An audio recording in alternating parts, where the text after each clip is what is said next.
Good morning to you all. I understand that Dr. Albertsen has invited his residents, and I really am excited to see that as well, because I think and hope that this ceremony may inspire others to act as Dr. Albertsen has done in the past. And I wanted to mention first about Active Surveillance Patients International. We are the first organization dedicated only to active surveillance, only to helping men navigate active surveillance, to promote the use of active surveillance.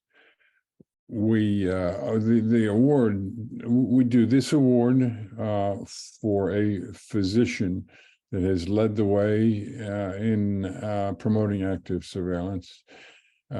We also do one for a patient, and we just did an award for music, but this was the start of the whole thing. And Dr. Albertsen, you're in very good company, because Dr. Klotz was the last recipient. Dr. Klotz of Canada, known as the father of active surveillance, last received this award. And I even thought, well, what are you then? Are you the grandfather? I'm thinking maybe you should be the grandfather of active surveillance. But we hope that this award will not only honor you, but also shed light on active surveillance in general, because we are not where we need to be in this battle. I mentioned music, Michigan University Coalition of Urologists, and we just gave them an award because they have achieved 90% uptake of low-risk prostate cancer to active surveillance. 90% of their low-risk patients are adopting active surveillance. The average in the US is 60%. What's that mean? That means active surveillance is still prostate cancer is still being overtreated.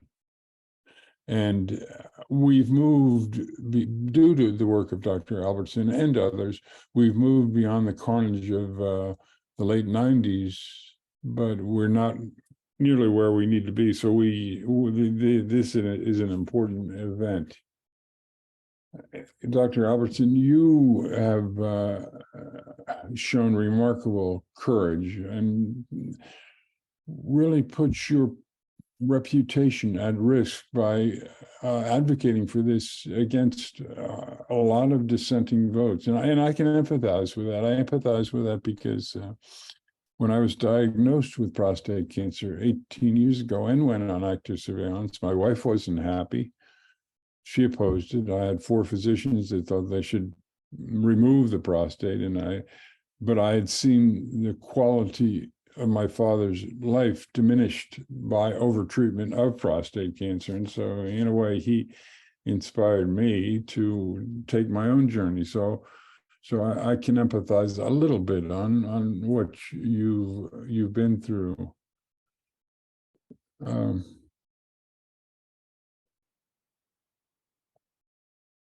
I was thinking as I wrote some notes here today about Gandhi, and when asked what his message was to others, he said, his life is his message. And I say the same thing to you.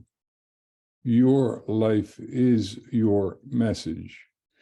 You were willing to go against the current and did what you believed in, and in the end were profoundly correct in what you stood by. And so the message, particularly to your residents there, is be inspired by Dr. Albertsen. He stood for what he believed in. You're blessed to have him as your mentor here.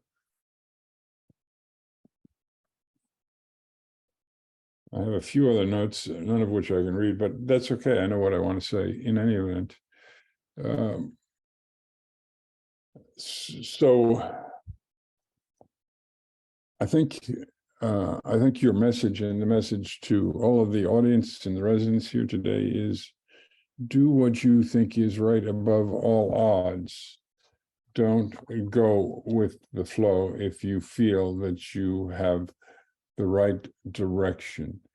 I wanted to thank the awards committee for, and Howard too. Howard, you nominated Dr. Albertsen, but the awards committee included Govinda, who's here on this call today, and Robin Chodak, Jim Schreit, Paul Schellheimer, and who am I missing? Howard and I too. Robin's here, and so with that, Robin, we wanted to thank you too, and Jerry Chodak was a gifted urologist, but a gifted glassmaker as well. And hence you'll see the bowl in just a moment that he designed. And so Robin, we wanted to thank you and the sculptor for donating that bowl and still being involved in carrying the work of Jerry forward. So with that, I'd like to invite Robin to say a few words, and she'll introduce Howard then. Okay, thank you. Thank you, Mark. Thank you, ASPI. And thank you to the entire Chodak Award committee.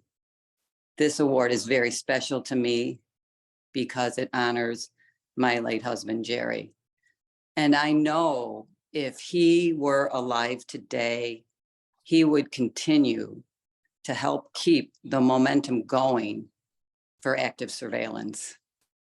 And if you knew my husband, you knew that he was greatly criticized in his career for his ideas that were not the traditional ideas in treating men with prostate cancer. The way I see it, I don't think criticism is a bad thing. Why? Because it empowers you and it pushes you forward to do what you truly believe in. That's what Gerald Chodak did. It's not always easy. You often feel isolated and ostracized. And our second recipient of the award absolutely knows what that feels like. He learned early on in his career that he was often on his own, left out there by himself. But we're grateful that that didn't stop him. He persevered just like others have in Dr. Chodak. And as we know from Mark, our second recipient of the Chodak Award is Dr. Peter Albertsen. And we're grateful for him. And thank you, Peter. He is showing that beautiful blue bowl, which is absolutely gorgeous. It is the color blue to symbolize prostate cancer awareness. Now, the first award went to Dr. Klotz, who Mark has already mentioned. And he also received a glass blue bowl. But that blue bowl was actually made by Jerry, and it was displayed in our home. But I was happy to give that to begin the process of this tradition of the Chodak Award. But I didn't have any more glass bowls to give. So gratefully, I found Jerry's glass blowing teacher, Eli Zilke, and he was able to replicate that bowl. And he graciously donated this year for the Chodak Award. So if any of you watching this are interested in glass blowing, you can go visit Eli Zilke in Benton Harbor, Michigan at Water Street Glassworks. So thank you, Eli. Now this bowl also portrays who Jerry was. He was a man that was always willing to try something new in his career and in his personal life. In fact, in 2006, he tried dancing tango. He fell in love with it, had a passion for it, met me, end of story. We had a beautiful life. And I know that, you know, if he were alive today, we would still be dancing tango. So Jerry is an inspiration to us all because he didn't stop even in his career. In his retirement, that's when he started the glass blowing and the painting. He was a driven man. So I would like his philosophies to continue. And I would like this bowl to represent and be a reminder for doctors to always utilize science and offer the best treatment options for their patients with prostate cancer. Those are the philosophies we want to keep alive. And with that, I thank you, and I turn it over to Howard Walensky. And thank you, Howard, because you are very instrumental in this award, and you were a patient of Jerry's, and you've known him for over 30 years. So thank you. Well, thanks, Robin, and thanks, Mark. And of course, thanks, Jerry. We're here today to honor two physician scientists who changed how low-risk prostate cancer was managed. The late Dr. Gerald Chodak, who was A.S.P.'s first medical advisor, for whom this award was named, and secondly, Dr. Peter Albertsen, the pioneering University of Connecticut researcher, who is the second recipient of the Chodak Award. Their work contributed to the creation of active surveillance, the management strategy that spared most of us from active treatment that carried risk of serious life-altering changes.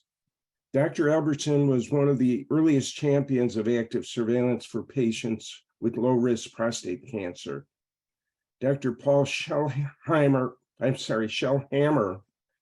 a member of A.S.P.'s awards committee and past president of the American Urological Association and a patient himself, said appropriately enough, based on today's date, that Dr. Albertsen's research was in effect a declaration of independence for active surveillance. Dr. Albertsen has devoted his career to trying to understand the impact of PSA testing and the natural history and appropriate treatment of prostate cancer.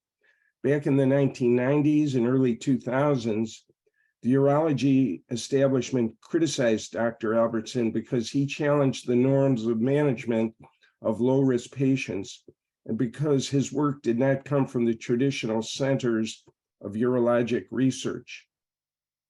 One of his early research papers was submitted to the AUA research committee and was rejected as being something that would be of no interest to the working urologist. In 1993, he presented a paper of his appeared in the Journal of the AMA, and several urologists criticized the publication at the AUA meeting. Dr. Albertsen was standing in the back row of the meeting, and he was asked why wasn't he asked to defend his work. A senior clinician commented, quote, "Are you in bed with the epidemiologists?" That's an in-joke, I think. Dr. Albertsen told me in an interview in 2021, quote, "I guess I had stepped on the wrong toes, and I realized that I was on my own in this field," end quote. Dr. Albertsen faced the same criticisms as did Gerald Chodak, for whom the A.S.P.I award is named. The late Dr. Chodak was A.S.P.'s first medical advisor. Jerry was an old friend of mine, as Robin said, long before I ever had a notion that I was going to be diagnosed with low-risk prostate cancer 13 years ago. Jerry insisted on the use of science and research. He recognized the impact of PSA testing had not been thoroughly evaluated through randomized trials and correctly anticipated an epidemic of overdiagnosis and overtreatment and a tsunami of adverse effects. Dr. Albertsen earned a master's degree from the University of Wisconsin, early in his career at UConn and learned the appropriate research tools he needed to evaluate the efficacy of screening and treatment in the management of localized prostate cancer. Serendipity played an important role in Dr. Albertsen's career. He learned only after he moved to Connecticut that the state had the oldest tumor registry in the country. And furthermore, Connecticut is an integral part of the National Cancer Institute's Surveillance, Epidemiology, and End Results program, which allowed him to establish collaborations with researchers throughout the country and eventually throughout the world. Now, he's going to be talking today a bit about his research, so I won't get into that, but he did inspire the work of the next generation of researchers. And hopefully the residents in the audience today are going to follow in their mentors' footsteps. The US operates an entrepreneurial healthcare system where doctors and hospitals get paid for doing things, not for not doing things. As a result, Dr. Albertsen has not always received a warm reception from American urologists. Not the same in Europe, where many of the countries have adopted national healthcare systems. In this environment, an understanding of epidemiology of disease is critical. But unfortunately, Dr. Albertsen learned some lessons the hard way. As Luke said in the New Testament, no prophet is accepted in his own land. Active Surveillance Patients International presents the Chodak Award to Dr. Albertsen for his courage and tenacity for standing up for active surveillance in the face of seemingly overwhelming opposition. His ideas and Dr. Chodak's proved to be right and changed the lives of hundreds of thousands, if not millions, of patients. Dr. Albertsen, it's your turn. I labeled this a personal journey, and I want to start with my training. I have a picture of Patrick Walsh, who was at Hopkins when I arrived there in 1980. It was between 1980 and 1984 that he made his observations on controlling the dorsal vein and then subsequently the nerve-sparing radical prostatectomy, and treated me or taught me all the surgery I knew to manage prostate cancer, but also how prostate cancer was managed in this country. I mentioned this slide next because I went into private practice briefly after I finished at Hopkins because I had not a clue of what I wanted to do in life. But after 2 years missed academics and searched for a job and eventually found one at the University of Connecticut. I started on January 1st, 1987. As you can tell, this paper came out from Tom Stamey on October 8th of 1987, which completely transformed the world of prostate cancer. It had a profound effect on me. I had started doing radical prostatectomies after my arrival here, and one of the patients I operated on in 1987 was sent back to me 2 years later by the referring internist because he had widespread metastases. I was stunned.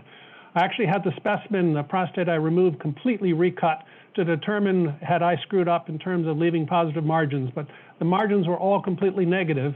And that's when I began to question what our paradigm was and what the natural history of this disease and how we treated it.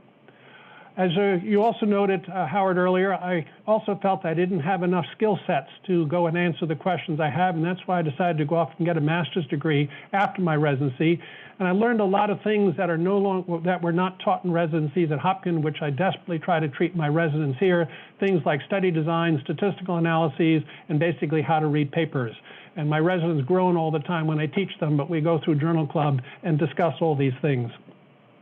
In my training at Wisconsin, I learned something called Markov modeling, and one of the struggles I had was what was the natural history of the disease, and I put together an essay which I submitted to the Resident Prize Essay Contest. Paul, you certainly know that. It was sent in and returned to me as being of absolutely no interest to the practicing urologist, so I said thank you. But then somebody else appeared in my life, Jack Wenberg, who was the guru of outcomes research up at Dartmouth. And he had formed something called the Patient Outcomes Research Team, which was and helped fund the Agency for Healthcare Policy and Research.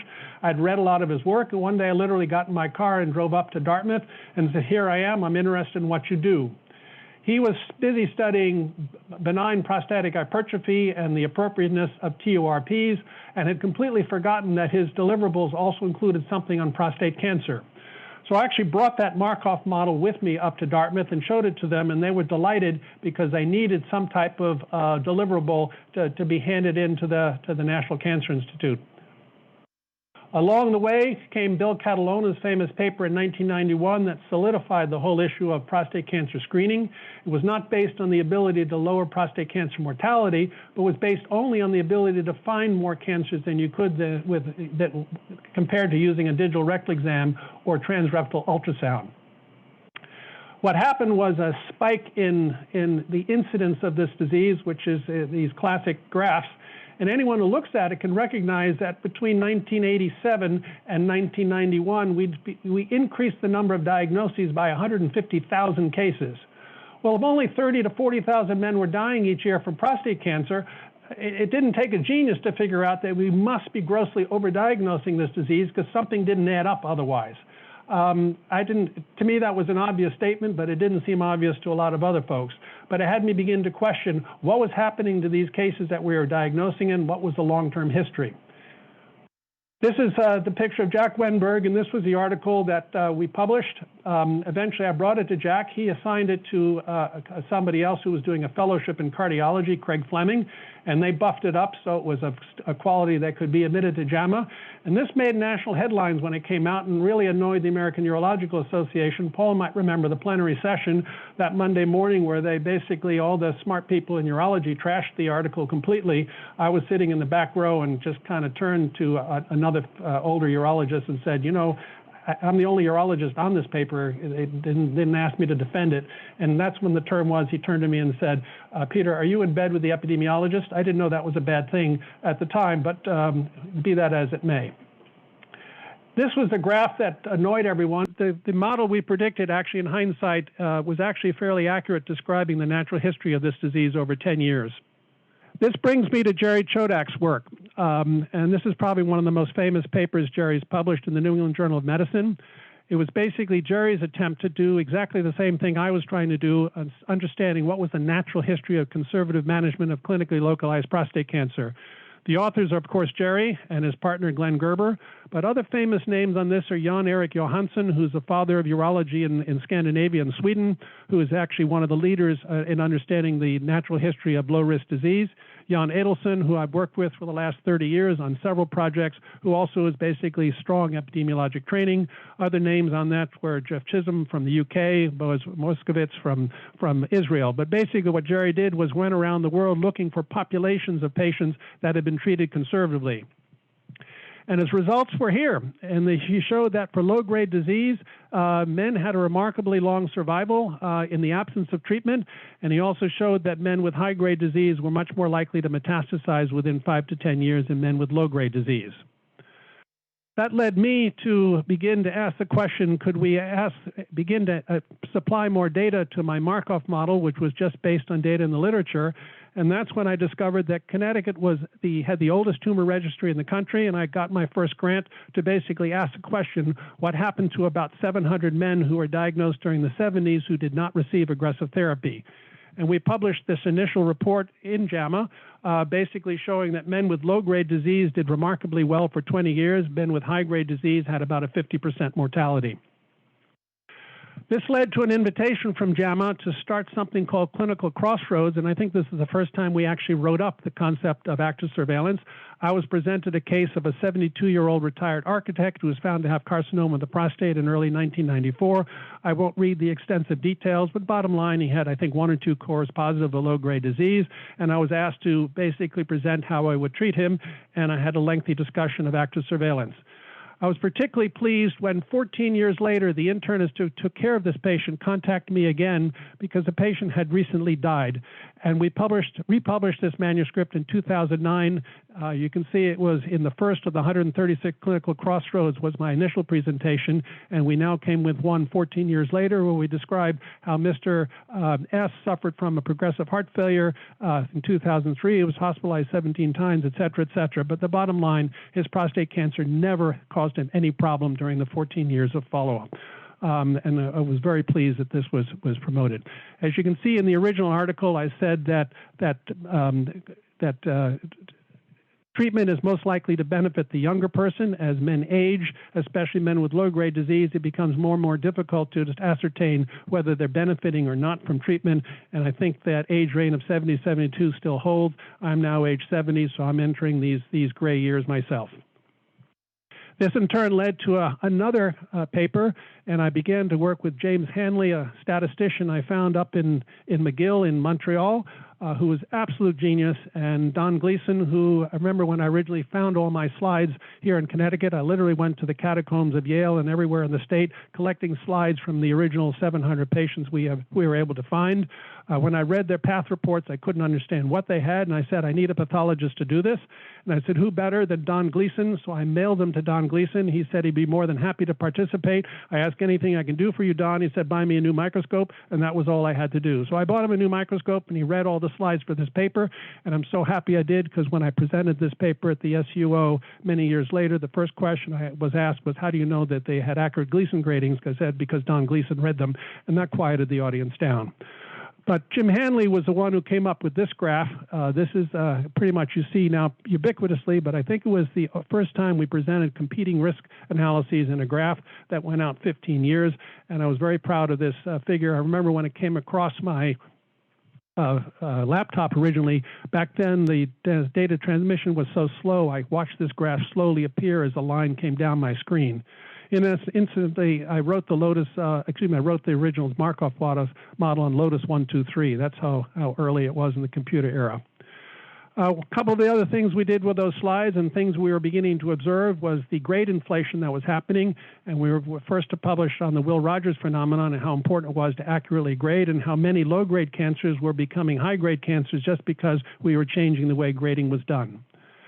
As I said, the fact that I was in a seer state and part of the National Cancer Institute gave me a link to a lot of other people who are part of the seer systems, people like Janet Stanford, Frank Gilliland, people who are working around the country, and we put together what's called the Prostate Cancer the Prostate Cancer Outcome Study, and published several articles when we looked and went back to a population base to ask the question, how are the average patient doing following treatment?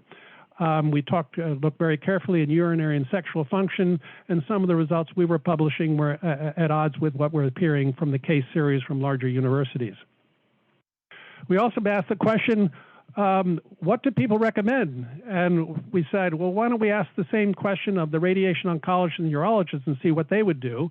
And as you can see, the urologists preferred radiation therapy for high-grade disease. The radiation therapists preferred surgery for low-grade disease. Beyond that, they were very adamant to support what they like to do. Active surveillance was recommended only for the very, very lowest forms, Gleason 3 and 4, and only about 20% of the urologists or radiation therapists recommend that. Probably the paper I'm most noted for is the 20-year outcomes. This was an extension of the last paper at 15 years. That was because Erik Johansson had published a study out of Sweden saying that at 20 years, the death rate from prostate cancer increased. We looked at our data and published these 20-year results showing that no, it was still the same case that young men with high-grade disease, this was an absolutely lethal disease. As men age, unfortunately, other competing hazards begin to take hold. But as you can see, Gleason 7, 8, 9, and 10 we still had a substantial number of men dying from prostate cancer. If you note also, we had the really, really old scoring system of Gleasons 2 through 4 and 5. All of them have become Gleason 6ers in the modern era, and most of the Gleason 6s are now 7s in the modern era. This led to a lot of research also with an epidemiologist, Grace Lu Yao, where we looked at the outcomes of locally managed prostate cancers, those treated with surgery and radiation. It led to a number of quick questions on how does comorbidity begin to interact on survival. It led to a larger effort to look at the long-term functional outcomes for the treatment of localized prostate cancer with many of the folks, and Dave Penson, who's now Secretary of the American Urological Association. Bottom line, I've had the luxury of participating in several of the large trials. I was the head of the cause of death committee for the PLCO trial. That in turn led Freddie Hamdy to call me about 15 years ago to ask if I could be an international advisor for the PROTECT trial. Those results just came back in March of this year, and I'm currently working with Richard Martin on the 15-year outcomes for the CAP trial. So a lot of the serendipitous events that happened early in my career, the fact that I landed in the right state, the fact that someone who's a strong epidemiologist was a 2-hour drive north of me, were so important in my otherwise haphazard wander down this road. But it's been a joy for me and absolutely a pleasure to be here today. I also want to thank Paul Shellhammer. When I became the program director here 30 years ago, Paul Shellhammer was the very first professor I asked to be here as a visiting professor, because Paul was the first one to actually talk to me and actually listen a little bit to what I was saying and thought I wasn't completely crazy compared to a number of the other urologists in the society. So I'll end on that note. Thank you again so much for this award.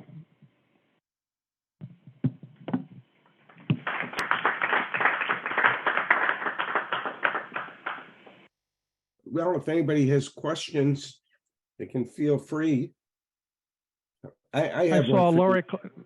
I saw Laurie Klotz log on and said, Laurie, it's been a fun run working with you all these years. And again, Paul, I see you on the call. Thanks again for your support and all the stuff, all the work we've done together. It's much appreciated. It's been an absolutely fun run in urology for me. Actually, it's an honor to have both those on this call. And so if either wants to say a bit about the progress of active surveillance or comments about Dr. Albertsen, we'd be happy to receive them. No pressure either.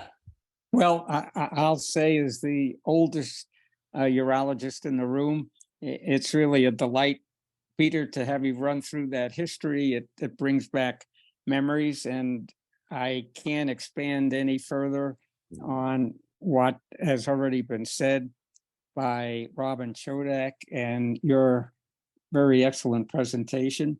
And it's a delight to be just part of this presentation. Congratulations. And Paul, thank you for being a part of the awards committee. Appreciate it.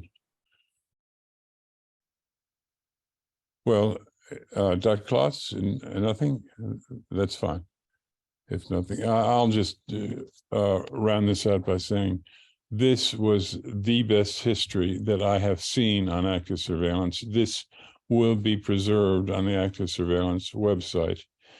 And you are a beacon of light. And so I hope that you will inspire others by this award and by your actions, that you will inspire those around you to do what you yourself did. Thank you. It's been a pleasure. Thank you so much. So, shall we call it a day? Let's call it a day. Yeah. Thanks to everybody. Yes. Thank you. Okay. Thank you very much. We'll leave the meeting. Bye-bye. Bye, Paul. Bye, Larry. Take care.